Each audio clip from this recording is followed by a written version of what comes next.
Ganito ang tamang pagsulat ng titik A. Ito ay malaking titik A. At ito naman ay maliit na titik A. Ito naman ay malaking titik B. At ito ay maliit na titik B. Ito naman ay malaking titik C. At ito ay maliit na titik C. Ito naman ay malaking titik D. At ito ay maliit na titik D. Madali ba mga bata? Tignan naman natin ang susunod. Ito ay malaking titik E, at ito naman ay maliit na titik E. Ito ay malaking titik F, at ito naman ay maliit na titik F. Ito ay malaking titik G, at ito naman ay maliit na titik G. Ito ay malaking titik H, at ito naman ay maliit na titik H.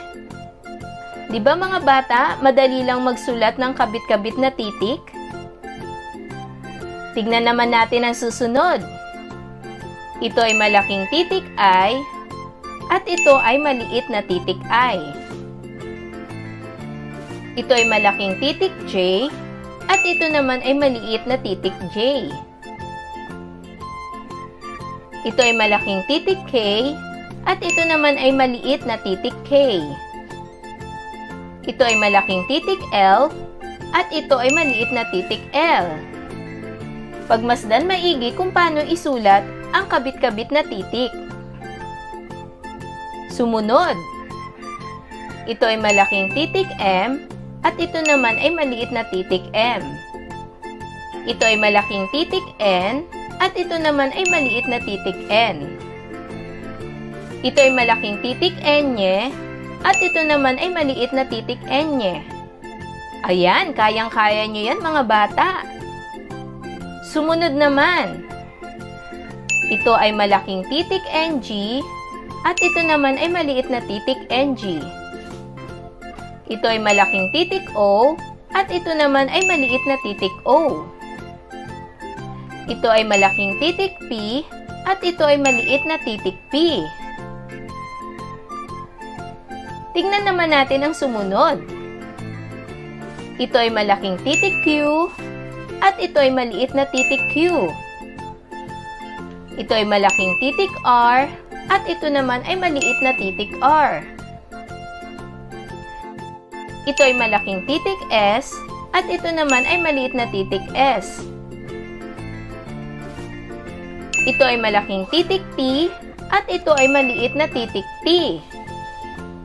Ayan, malapit nyo na makuha kung paano magsulat ng kabit-kabit.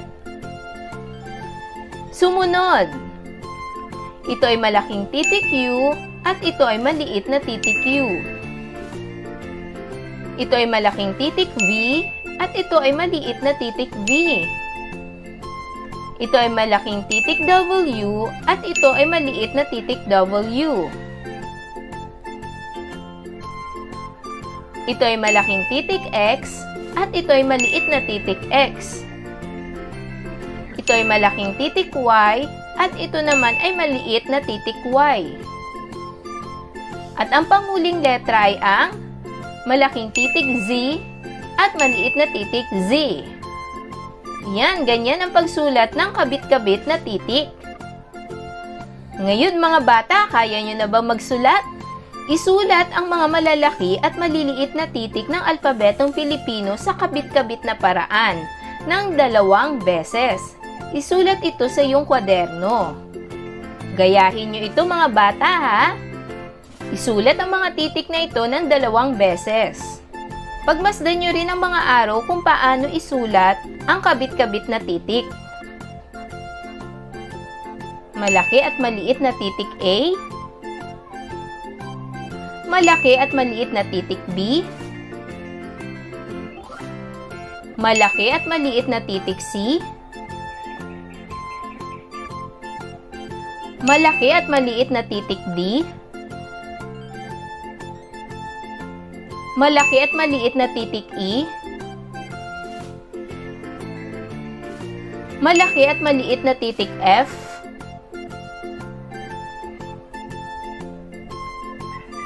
Malaki at maliit na titik G. Malaki at maliit na titik H. Malaki at maliit na titik I. Malaki at maliit na titik J. Malaki at maliit na titik K. Malaki at maliit na titik L.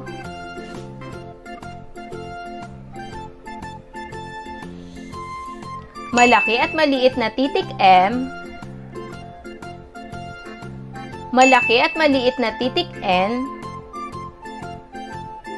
Malaki at maliit na titik N.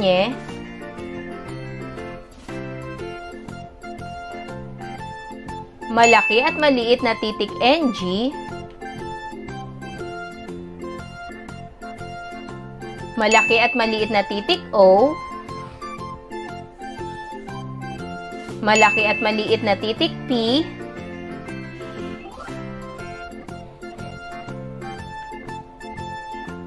Malaki at maliit na titik Q. Malaki at maliit na titik R. Malaki at maliit na titik S.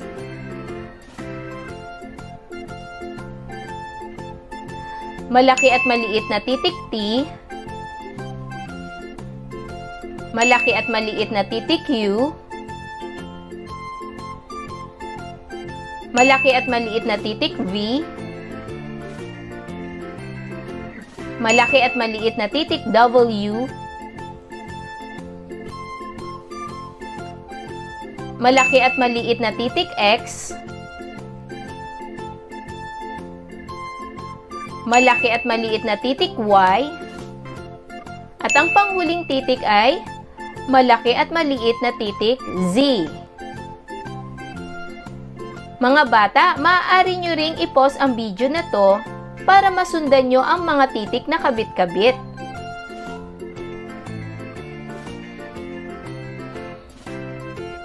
Ngayon naman mga bata ay isulat sa mga batayang guhit ng kabit-kabit at may tamang laki at layo sa isa't isa ang sumusunod na mga salita.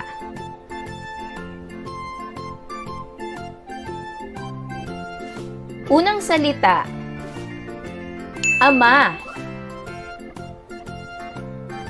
Pangalawang salita, baso. Pangatlong salita, kati. Pang-apat na salita, damit. Sumunod, pang-limang salita, elepante. Pang-anim na salita, Fiona. Pang-pitong salita, gatas. Pang-walong salita, halaman. Pang-siyam na salita, ina. Pang-sampung salita, Josie. Pang-labing-isang salita, kalabaw. Pang-labing-dalawang salita, langgam.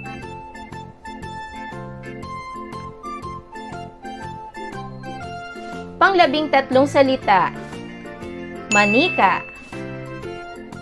Pang-labing-apat na salita, nara. Pang-labing-limang salita, ninya. Pang-labing-anim na salita, nguso. Pang-labing-pitong salita, oso. Pang-labing-walong salita, pusa. Pang-labing-siyam na salita, queenie. Pang-dalawampung salita, relo.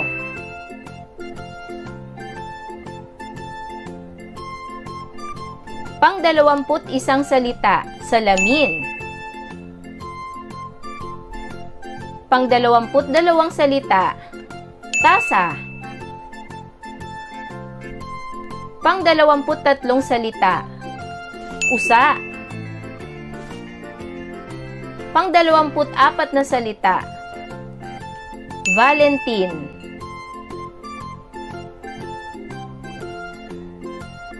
Pang-25 salita, watawat.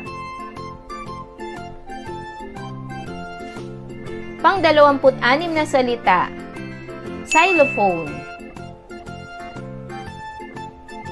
Pang-27 salita, yoyo. At ang panghuli at pang-28 salita, Zenny. Yan mga bata, maaari niyong i-pause ang video na ito upang makopya nyo ang mga salita at maisulat nyo ito